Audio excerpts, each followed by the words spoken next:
요한계시록 2장 12절에서부터 17절 신약성경 401쪽입니다. 요한계시록 2장 12절에서부터 17절 말씀 우리 한번 교독했으면 좋겠습니다. 무너지지 말라 버가모 교회라는 제목으로 여러분들과 함께 하나님의 은혜를 나누고자 합니다. 우리가 살면서 추구해야 할 신앙의 방향과 또 우리 큰사랑 교회가 이런 교회가 되었으면 하는 바람으로 들여다보고 있는 소아시아 7교회 중에 세 번째 교회인 버가모 교회입니다. 그리고 이 버가모 교회를 상고해 가는 중에 또 하나님이 오늘 우리에게 들려주시는 성령이 우리의 귀에 들려주시는 우리에게 말씀하시는 그 말씀, 그 하나님의 음성을 들을 수 있기를 주님의 이름으로 축복합니다. 사랑하는 여러분, 소아시아 교회 7교회 중에 첫 번째 교회인 에베소 교회를 우리가 살피면서 깨닫게 된 것이 있다면 무엇일까요? 잃어버린 것을 되찾으라고 하는 겁니다. 잃어버린 게 무엇입니까? 하나님께는 전심이요 사람에게는 진심이었던 첫사랑, 잃어버렸던 그 첫사랑을 되찾는 것이었어요.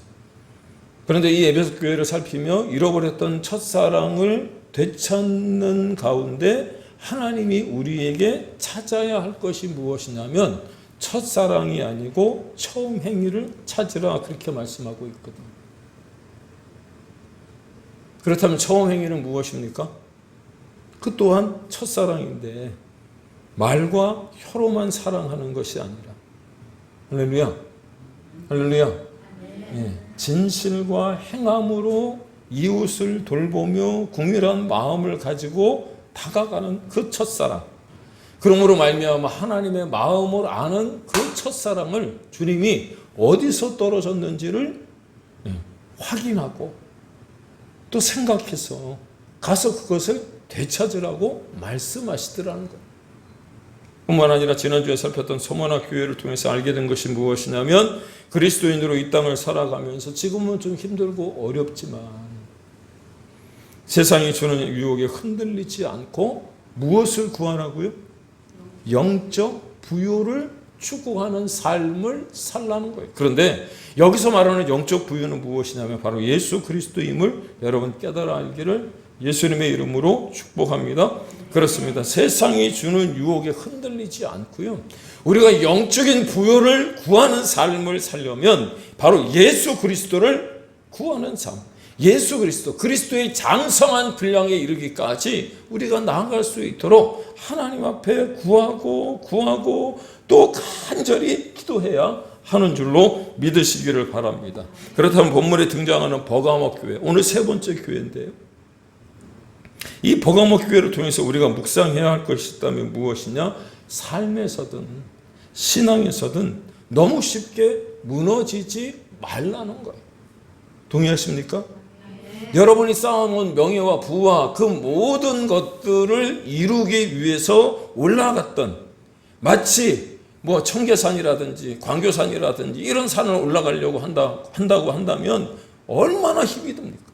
그거 올라가려면 힘들어요. 그런데 그 정상에서 한순간 나락으로 떨어지는 건 금방이라는 거예요. 내가 쌓아놓은 물질과 명예가 여러분 한순간에 없어지는 것은 금방이라고 하는 사실을 여러분 기억할 수 있기를 바랍니다. 그래서 삶에서든 신앙에서든 너무 쉽게 무너지지 말라는 거예요. 동의하십니까? 왜냐하면 버가모 교회 할 때 버가모라고 하는 이름이 뜻이 무엇이냐면 견고한 요새라고 하는 뜻이에요. 버가모라고 하는 뜻이 뭐라고요? 견고한 요새라는 뜻을 가지고 있어요. 그런데 그 요새를 잘 지켰다는 겁니까? 못 지켰다는 겁니까? 못 지켰다는 거예요.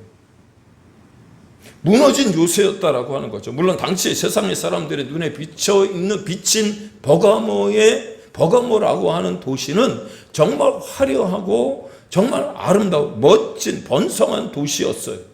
아주 튼튼하고 견고하게 보였다라고 하는 거죠. 뿐만 아니라 이 버가모에는 큰 병원과 큰 도서관이 있었는데 지난주에 보았던 서머나 교회와 더불어서 마치 쌍둥이와 같은 어떤 도시였대요. 그런데 이 서머나 교회와 더불어서 무엇을 앞다투어 경쟁을 했느냐면 신전을 세우는데 주력했다는 거예요. 신전들이, 화려한 신전들이 질비하게 많이 서 있었다는 겁니다. 그런데 감히 제가 무너진 요새라고 말씀드릴 수 있는 이유가 무엇이냐면, 눈에 비친 버가모라고 하는 도시도 그렇지만 버가모에 세워진 교회가 마치 요즘 우리가 길을 가다가 보게 되는 웅장하게 지어진 대형 교회처럼, 우리 주변에도 그런 교회들 있잖아요. 아주 큰 교회, 정말 멋진 교회, 대리석으로 정말 삐까뻔쩍하게 지은 교회들 있잖아요. 물론 모든 대형 교회가 다 그렇다는 것은 아닙니다만, 눈에 보이는 부분은 화려하고 아름답게 보일지 모르겠지만 그 안을 들여다보니까 가리워진 부분, 드러나지 않은 부분은 이미 부패하고 썩어서 무너져 버리고, 무너져 가는, 아니 이미 무너진 요새와도 같지 않을까 하는 생각이 든다는 것. 그런데 본문에 기록된 버가모 교회를 가만히 들여다보니까 과거의 신앙과 현재의 신앙이 너무 다른 거예요. 그래서 제가 생각하기에 아마도 이 버가모 교회를 하나님이 칭찬하시는 중에 책망하시는 이유 가운데 하나가 무엇이냐면 바로 에베소 교회와 같이 첫사랑을 잃어버린 듯한 느낌이 들더라고 하는 거예요. 사랑하는 여러분, 오늘 오후 예배 때 우리가 배울 성경 탐험 시간에 에레미야서를 볼 겁니다. 에레미야. 우리가 이제 요한복음까지 보지 않았습니까? 모세오경 보고 이제 마태복음, 마가복음, 누가복음, 요한복음, 사복음서까지 봤는데, 기도하는 중에 여호수아로 갈 건가 아니면 사도행전으로 갈 건가 하다가 오늘 에레미야서를 여러분들하고 좀 공부를 했으면 좋겠다, 그런 생각이 들더라고요. 왜냐하면 7월달, 8월달 여러분들 에레미야 매일 성경을 보시는 중에 도대체 이게 무슨 말씀인지 잘 모를 것 같아서 우리가 그 에레미야서를 개괄을 해야 되는 거잖아요. 그런데 이 말씀을 묵상하는 중에 에레미야서의 첫 부분에 나오는 말씀이 기억이 나는 거예요. 생각이 나는 거예요. 에레미야서 2장 2절에 보면 하나님이 에레미야 선지자를 불러서 뭐라고 말씀을 하시느냐면, 야, 네가 가서 남유다 이스라엘 백성들에게 경고의 메시지, 하나님이 하시고 싶어 하시는 말씀을 전해야 되는데, 그 가운데 하나가 무엇이냐면 에레미야서 2장 2절에 보면 이런 말씀이 나와요. 내 청년의 때의 인애와 신혼의 때의 사랑을 기억하라. 근데 이 말씀을 가만히 보면 현재 진행형이 아니고요, 과거형으로 되어 있더라. 한번 여쭤보겠습니다. 사랑의 반대말이 뭐죠?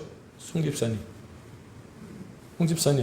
사랑의 반대말 우리는 미움이요, 증오, 무관심. 사랑의 반대말은요, 사랑했었다요.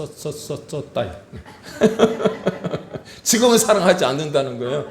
무관심도 아니고 증오도 아니고요, 미움도 아니에요. 지금은 사랑하지 않는다는 거예요. 과거형이에요. 과거. 그런데 하나님이 에레미야를 통해서 이스라엘 백성들에게 무엇을 말씀하고 싶었냐면, 청년 때의 그 인애와 신혼 때의 그 사랑이 어디에 가고 잊어버리고 지금 그 우상을 섬기며 교만한 그들이 되었느냐고 하나님이 에레미야를 통해서 말씀을 전해주는 거예요. 그러면서 뭐라고 얘기하시냐면 예루살렘의 귀에 외칠지라 그랬어요.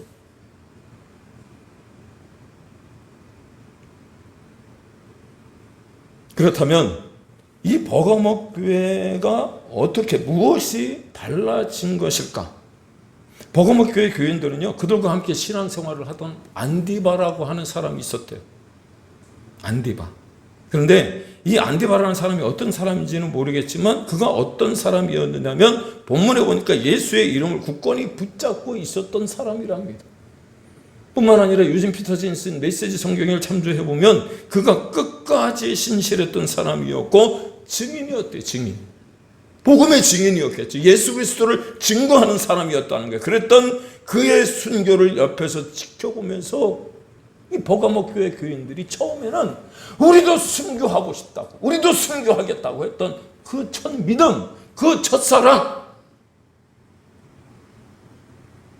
믿음을 저버리지 않겠다고 했던 그 상황이 그대로 기록이 되어져 있잖아요. 그런데 무엇이 문제였냐면 본문에 보니까 발람의 교훈과 니골라당의 교훈을 따르는 자들이 그들 안에 생겼다는 거예요. 그리고 오늘 발람이라고 하는 사람과 더불어 누가 나와요? 누가 나와요? 발락이 나와요. 발락. 참 이름도 희한하게 쳤어요. 발람, 발락. 근데 이 발람의 교훈이 어디 나오죠? 민수기에서 우리가 배울 때 배웠잖아요. 발람의 교훈. 민수기 22장, 23장, 24장에 보면 발락의 뭐라고 얘기를 해야 되나요? 그걸 뭐라 그래? 그 돈을 갖다 바치고 하는 거 있잖아요. 그래서 이스라엘을 저주하라고. 그런데 발락이 저주하러 갔다가 저주하는 말은 하지 못하고 오히려 이스라엘을 축복하는 거예요. 발락이 그래요. 청탁을 한 거죠. 청탁. 그 단어가 생각이 안 났어요. 돈을 주고 이스라엘을 저주하라고. 야, 내가 돈을 너한테 얼마나 줬는데 이스라엘을 저주하지 않고 축복만 하냐? 아니, 내가 저주를 하고 싶은데 나는 축복의 말만 나와. 그럼 도대체 어떻게 이스라엘을 물리칠 수 있지? 그건 나중에 얘기하고.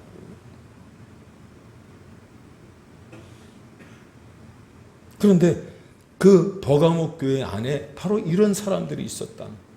돈을 받고 뭔가의 어떤 일을 꾸미는 사람들. 뿐만 아니라 니골라당의 교훈을 따르는 사람들이 있었다. 그런데 니골라도 참 이름이 참 그래요. 예, 니골라. 근데 이 니골라라고 하는 이름의 뜻이 무엇이냐면 세상을 정복하다라고 하는 뜻이거든요. 근데 그리스도인들, 우리가 기도하는 것 중에 하나가 무엇이냐면 우리가 먼저 예수 그리스도로 말미암아 변화되어지고, 할렐루야, 그 변화되어진 우리가 세상을 변화시키기를 원하는 것 아닙니까? 있습니까? 동의하십니까? 아멘이시죠? 예, 우리가 다 그렇게 기도하잖아요. 저도 그렇게 기도해요. 그런데 세상을 변화시키게 해달라는 그 단어 안에는 세상을 정복하다라고 하는 말과 동일한 말이잖아요. 그러면 세상을 정복하는데 무엇으로 정복해야 되는 거죠? 하나님의 말씀, 그리스도의 말씀으로 우리가 그 세상을 변화시켜 나가는 거죠. 근데 이 니골라당도 마찬가지로 돈을 받고 이 발람의 교훈을 따르는 자들에게 청탁하기를 원했다는 거예요. 지난주에 말씀드렸죠? 좀 비겁하게 살면 편하게 살 것 같다. 근데 바로 이 니골라당 사람들이 바로 그런 사람들이었다.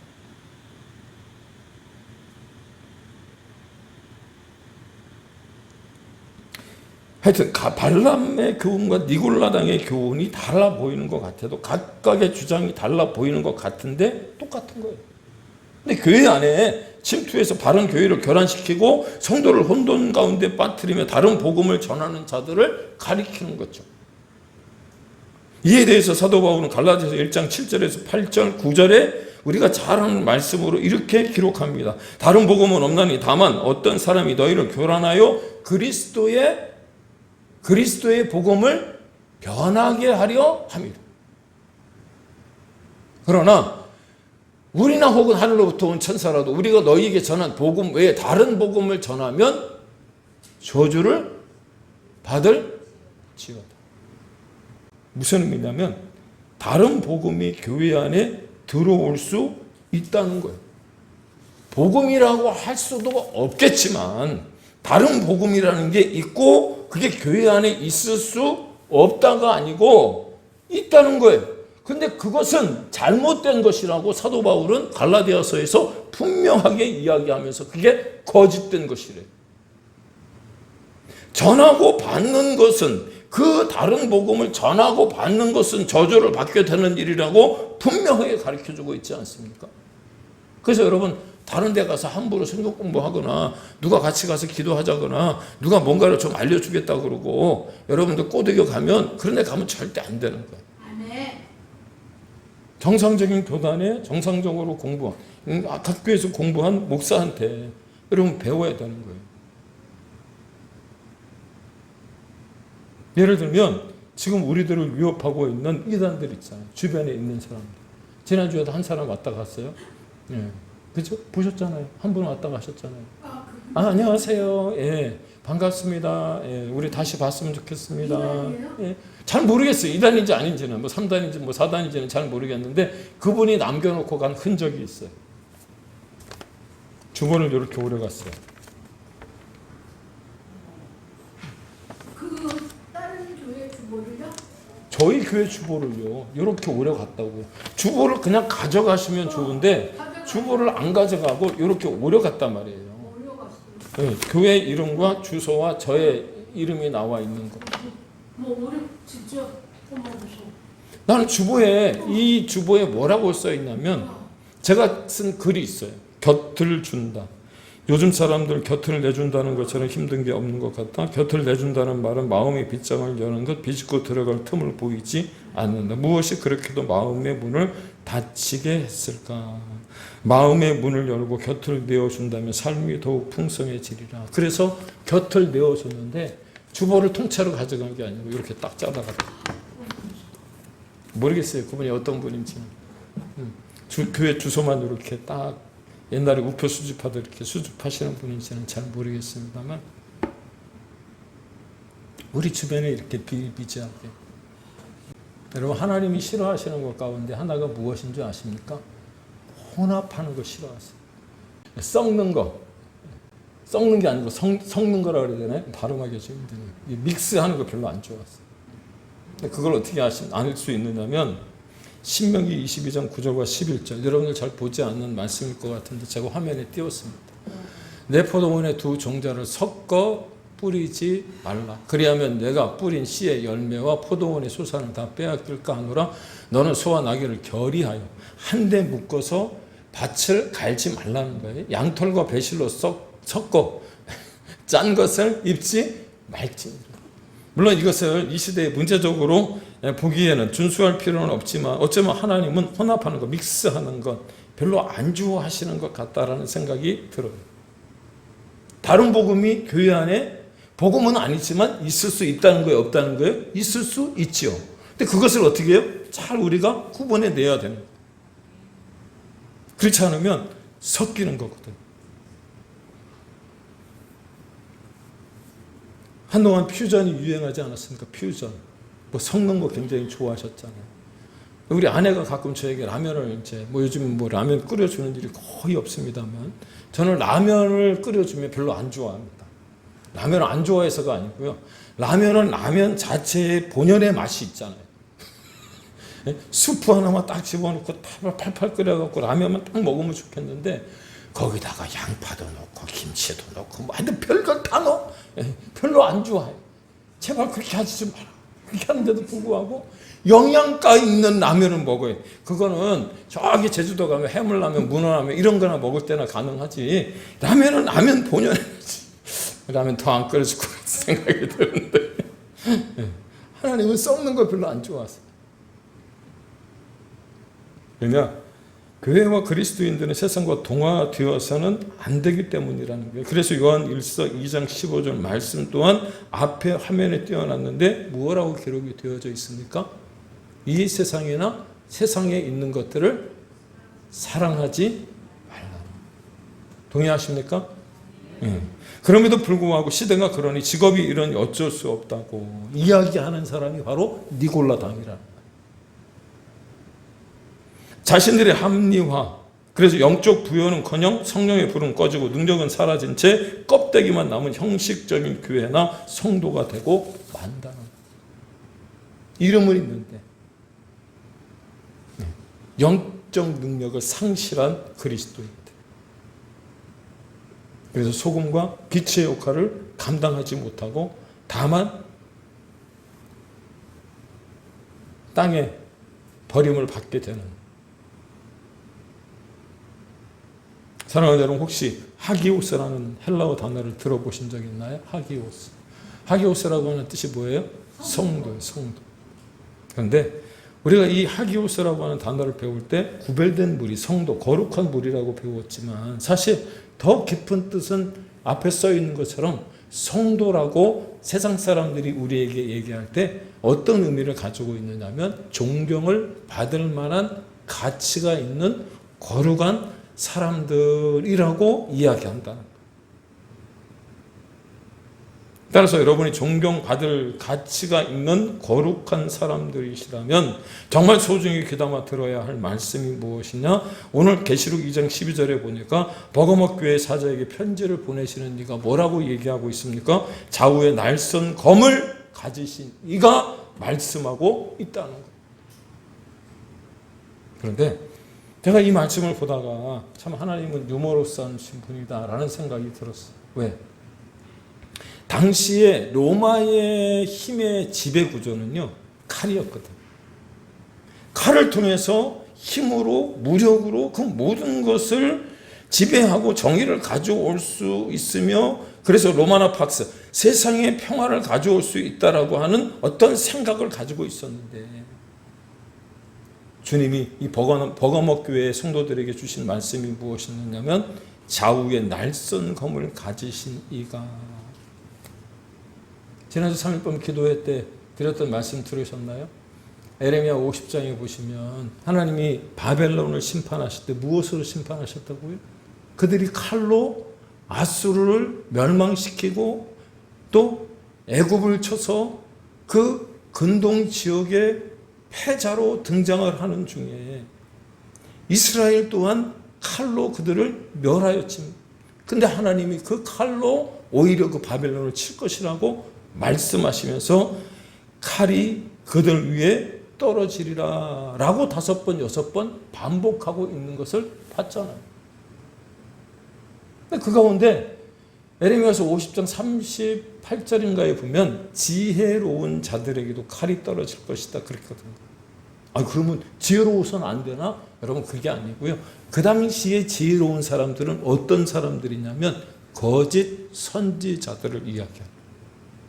하나님의 말씀을 왜곡하는 사람들, 점성가라든지 예언수를 하는 사람들을 이야기하는 거예요. 좌우에 날선 검을 가지신 예수님이 나타나셨는데 그 칼은 물리적인 칼이 아니라 이 세상을 지배하고 통치하시는 그 로마가 아닌 예수 그리스도 그분의 입에서 나오는 하나님의 말씀, 그 입에서 나오는 말씀임을 보여주고 있는 것이 오늘 본문이잖아요. 있습니까? 그래서 귀 있는 자는 성령이 교회들에게 하시는 말씀을 들으라고 17점에 말씀하시면서 이 말씀이 곧 세상을 다스리고 통치하실 것이며 이끌어 가시는 것인데, 그렇게 하시는 분이 누구시냐? 알파와 오메가 되시는 하나님이시라고 말씀하고 있는 거예요. 그러므로 우리는 이 말씀을 듣는 중에 정말 하나님의 말씀에 순종하여 여러분 순교를 각오할 수 있는, 마치 버가모 교회가 처음 믿음, 첫사랑을 가졌을 때처럼 안디바가 죽는 것을 보고도 내가 그와 함께 순교하겠다라고 하는 어떤 그 믿음이 여러분 우리 안에 있기를 축복합니다. 그로 인해 이기시는 저와 여러분이 되시길 주의 이름으로 축복합니다. 그러면 우리가 생각하지 않았던 복이 임한대, 복. 근데 어떤 복입니까? 이기는 그는 감추었던 만나와 힌도를 받게 될 것이라는 그 복, 그대로 주님이 우리에게 허락해 주실 줄로 믿으시기를 바랍니다. 그렇다면 만나가 왜 거기에 나왔을까? 만나가 나온 이유가 뭐예요? 오늘 본문에 보니까 뭐라고 얘기하고 있냐면 우상에게 바친 재물을 먹는 이들이 있었대요. 여러분, 우상에게 바친 재물을 보면 맛나 보여요? 맛이 없게 보여요? 맛있어요. 그런데 그 본문과 지금 이렇게 대비를 해놓은 거예요. 우상에게 바쳤던 재물이 아무리 영양가 있어 보여도, 우상에게 바친 재물이 아무리 먹음직스러워 보여도 그게 먹으면 피가 되고 살이 안 된단 말이에요. 근데 하나님이 내려주시는 만나, 일용할 양식으로 주시는 그 만나, 그게 여러분 우리에게 양식이 된다라고 이야기하시는, 믿습니까? 그 만나를 얘기하는 거예요. 만나. 예. 세상이 아무리 좋은 것을 우리가 추구하고 살아간다고 할지라도 하나님의 말씀이 여러분 우리에게 생명의 꼴이 되고 양식이 되는 줄로 믿으시기를 바랍니다. 뿐만 아니라 흰돌이 나오네. 흰돌. 어느 교회 이름이 흰돌교회다. 흰돌교회. 왜 흰돌교회일까요? 여러분 한번 생각해 보신 적 있어요? 뭐 하얀 돌 위에 그 교회를 지었나요? 아니, 그런 교회일수록 보면 빨간 벽돌로 지은 교회들이 더 많던데. 예? 흰돌이라고 하는 건요, 재판을 할 때, 당시 초대교회 당시 재판을 하면 이 사람이 무죄방면 될 수 있는 사람인지 이 사람이 유죄를 받아서 감옥에 갈 사람인지를 판결할 때 하얀 돌과 흰 돌을 줘요. 그래서 무죄방면하는 흰 돌에 이름을 써서 주는 거예요. 그럼 우리는 예수 그리스도를 믿음으로 말미암아 죄인의 삶을 사는 게 아니라 의인의 삶을 살아가고 있잖아요. 믿습니까? 자유함을 얻은 하나님의 자녀들이라고 믿습니까? 그래서 그 흰 돌. 근데 꼭 이단들 중에 꼭 그런 말씀을 해요. 뒤에 보면 뭐라고 얘기를 했어요? 그 흰 돌에 17절에 보니까 뭐라 그랬죠? 이름을 기록한 것이 있는데 받는 자밖에는 그 이름을 알 사람이 없느니라. 그 이름이 누구냐는 거예요. 누구의 이름이 적혔냐는 거예요. 저도 몰라요. 그런데 바로 그 이름에, 그 돌에 여러분들의 이름이 새겨진 줄로 저는 믿습니다.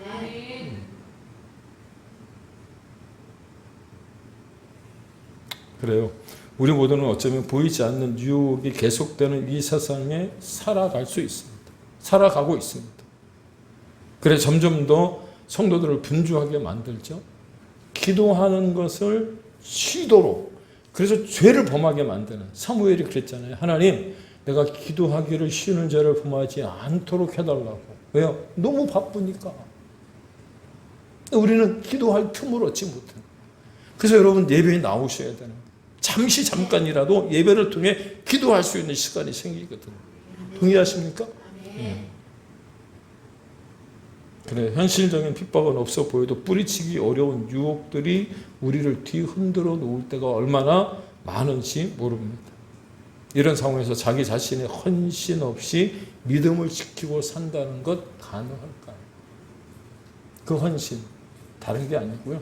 그냥 하나님과 약속한 그 시간을 지키는 거예요. 동의하십니까? 아주 최근에 보고 있는 소아시아 7교회를 보는 방법이 두 가지가 있어요. 첫 번째는 모든 시대에 이런 7가지의 교회가 있었다라고 하는 것을 이야기하는 거죠. 이해가 되시나요? 이 시대에는 각각의 교회들을 볼 때 그 7가지 교회 중에 하나라고 하는 것을 이야기하는 거예요. 그렇다면 우리 교회는 어느 교회에 속했으면 좋겠습니까? 지난주에 보았던 서머나 교회나 빌라델비아 교회처럼 책망이 없고 칭찬만 있는 교회였으면 좋겠잖아요. 또 하나 보는 방법이 무엇이냐면 역사의 흐름을 따라 보는 방법인데, 이런 주장을 피는 사람들이 뭐 세대주의적 천년설을 가지고 있는 어떤 그 요한계시록을 보는 입장이라고 얘기합니다만, 시대마다 이런 시대가 있었다는 거예요. 예를 들어서 에베소 교회 시대, 서머나 교회 시대, 버가모 교회 시대라고 이야기를 하는 거예요. 그런데 여러분 잘 기억하시고 잘 들으세요. 앞에 있죠. 모든 시대에 이런 교회가 있다라고 하는 것과 이런 교회의 시대가 있다라고 하는 것은 그 시대에 그 교회만 있는 것이 아니고, 에베소 교회가 존재할 때 서머나 교회도 있고 버가모 교회도 있고요. 두아디라 교회나 사대 교회나 빌라델비아나 라오딕 교회가 모두 다 존재했어요. 지금도 마찬가지예요. 이 시대를 말하는 사람들 중에는 빌라델비아 교회가 아니라 마치 라오디게아 교회처럼 이 시대의 종말을 살아가는 교회의 모습이라고 얘기를 하는데, 라오디게아 교회의 모습을 띈 교회도 있지만 그 밑으로, 그와 함께 에베소 교회나 서머나 교회나 버가모 교회나 두아디라 교회나 이런 교회들의 모습을 가지고 있는 교회들이 함께 존재한다. 그런데 이러이러한 시대의 교회들이 있습니다 라고 하는 것 중에 제가 참조한 문헌 가운데 이거 괜찮네 라고 해서 오늘 여러분들에게 말씀을 드리고 싶은 것 가운데 하나가, 이 버가모 교회 시대는 어떤 시대를 이야기하냐면, 서머나 교회는 환난과 궁핍이 있는 핍박을 받는 교회 시대였다면, 이 버가모 교회는요 310년 AD 313년 콘스탄틴 대제를 통해서 기독교가 공인된 시대의 교회를 이야기하고 있어요. 그런데 핍박과 환난이 있을 때는 신앙과 믿음을 지켰어요. 어떻게 해요? 우리가 가정에 고난이 찾아오면 가족들이 뿔뿔이 흩어지는 게 아니고 오히려 하나로 이렇게 뭉치잖아요. 야, 우리가 이걸 좀 이겨내자. 아빠를 중심으로 해서 우리가 온 가족이 똘똘 뭉쳐갖고 이걸 좀 이겨내야 되지 않겠니? 이런 어떤 마음이 생기는 거예요. 그런데 마음이 편해지고요. 물질이 많아지고 뭔가 정신적으로 좀 이렇게 해이해지면 여러분 그런 가족의 끈끈함이 사라지는 것처럼 313년 기독교가 공인된 이후에 국가의 비유 아래 존재되어진 이 교회에 어떤 일이 일어났느냐면 신앙에 있어서 타락과 퇴색과 변질이 일어났어요. 그래서 발람의 교훈과 니골라당의 교훈을 따르는 사람들이 생겨난 거예요. 이해가 되시죠? 마치 이 시대를 보는 듯한 느낌이 드시지 않습니까? 사랑하는 여러분, 철지난 이야기 같고 구시대적인 이야기가 될지 모르겠습니다만 진짜는 절대로 타협하지 않습니다. 믿습니까? 진짜는 진짜 그 자체로 우리 그런 거 인스타나 그 쇼츠나 뭐 이런 거 보면 여러분 그 돌아다니는 거 아세요? 10,000원짜리를 누가 꺼내갖고 10,000원짜리는 뭐 요즘 뭐 치고도 안 해서 50,000원짜리를 꺼내갖고 이렇게 꾸겨서 버리면 이게 50,000원이 아니고 5,000원이 되나요? 50,000원 꾸겼어도 5,000원이 50,000원이잖아요. 요즘 무슨 드라마에 그런 거 나왔었는데 비녀가 땅바닥에 막 비벼갖고 무슨 드라마에 나왔는데 그래도 금비녀는 금비녀예요. 그죠? 진짜는 여러분 아무리 구겨지거나 뭐 진흙에 이렇게 뭘 묻힌다고 해서 여러분 가격이 떨어지는 거다. 진짜는 절대 타협하지 않아요. 사랑하는 여러분, 여기서 질문 하나 더 드리고 가겠습니다. 여호수아가 요단강을 건너서 가나안 땅에 들어갔더니 만나는 이방 왕들이 있었어요. 가나안에 존재하고 있었던 7족속 외에 그 가나안에 이미 살고 있었던 이방 나라의 왕이 모두 몇 명이었냐면 31명이었어요. 그런데 그 31명을 여호수아가 어떻게 했을까요? 모두 다 진멸하고 초토화시키고 그리고 어떻게 해요? 멸절시켰어요. 이유가 무엇입니까? 하나님의 음성을 듣고 그들과 섞이면 안 된다는 것을 알았기 때문에. 우리 임집사님하고도 엊그저께 아침에 만나서 이런저런 이야기를 하다가 그런 이야기를 했어요. 우리가 광야에 살 때 여러분 비교하지 않습니다. 원망과 불평은 좀 있겠죠. 왜? 힘드니까. 근데 불평과 원망은 있지만 비교하지 않는 이유가 뭐죠? 광야 40년을 살아가면서 옆 사람을 바라보면 그 사람이 입은 옷이나 내가 입은 옷이나 똑같은 거예요. 그 사람이 신은 신발이나 내가 신은 신발이나 똑같은 거예요. 먹는 것도 똑같아. 아침에 하나님이 주시는 만나, 저녁에 메추라기 먹는 거예요. 뭐 비프스테이크나 뭐 그다음에 돈가스나 뭐 함박스테이크나 뭐 포커트레이랑 똑같은 얘기지만 하여튼간에 그거 뭐 잘라 먹습니까? 누구 3만 원짜리 먹었는데 나는 5만 원짜리 먹었는데 비교가 안 됩니다. 그런데 가나안 땅에 딱 들어가 보니까 이제 이게 그냥 뭐 돈가스가 5만 원짜리도 있고 3만 원짜리도 있고 10,000 원짜리도 있고 짜장면을 먹는 데도 가니까 그저께 어디를 갔는데 길림성 우리 한번 그거 먹으러 갔죠. 진짜 맛있더라고. 나는 그 태어나서 처음 먹어본 것 같아. 목사님들이 모였는데 선배 목사님 아니요 그거 안 먹었어요.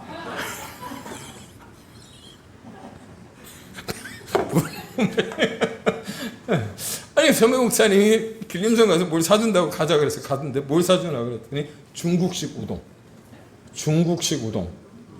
진짜 맛있더라고요. 아유, 야, 그거 한번 먹고 우리 성도님들 모시고 한번 갔으면 좋겠다 그 생각이 들더라. 뭔 얘기하다 그렇게 갔지? 비교를 자꾸 하게 되는 거예요. 가나안 땅에 들어가니까. 왜? 다른 사람 잘 사는 그 이방 나라 사람들, 이방신을 숨긴다는 사람들은 보니까 옷이 너무 화려해. 자꾸 비교하게끔 되는 거예요. 여러분 이 땅을 살아가는 사람들이 왜 자꾸 죄를 범하게 되고 자꾸 문제가 생기느냐면 그런 비교의식이 자꾸 생기기 때문에. 여호수아가 가만히 보니까 안 되겠다 싶어서 어떻게 해요? 그 이방 나라의 왕들 31명을 모두 다 진멸하고 초토화시키는 거예요. 사랑하는 여러분, 지난주에 이어 또 한 번 여쭤봅시다. 우리가 믿음대로 살면 손해를 볼까요? 아닐까요? 믿음대로 말씀대로 사는 것이 지금 당장 손해 같지만 결과적으로는 절대로 손해 보지 않는 줄로 여러분 깨닫기를 바랍니다. 그렇다면 이제 이 버가모 교회 같은 전철을 밟지 않기 위해서 우리는 어떻게 해야 되느냐? 안디바와 같은 순교가 있어야 하는 줄로 믿습니다. 아멘 하셨어요? 순교하셔야 됩니다. 네. 그렇다고 해서 여러분들에게 뭐 자살폭탄 되고 뭐 어디처럼 이렇게 하라는 게 아니고요. 뭐 극단적인 어떤 육신의 죽음 이렇게 하라는 게 아니고요.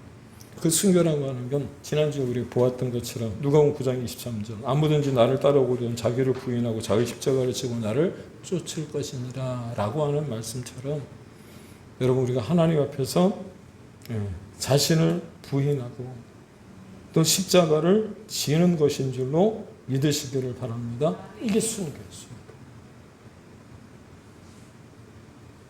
어쩌면 13절에 등장하는 안디바는 세상 권력 앞에 아무런 힘도 쓰지 못한 무명의 그리스도인 희생자처럼 보였을지도 모르겠습니다. 그런데 사람들에게는 기억되지 않는 무명인이었다고 할지라도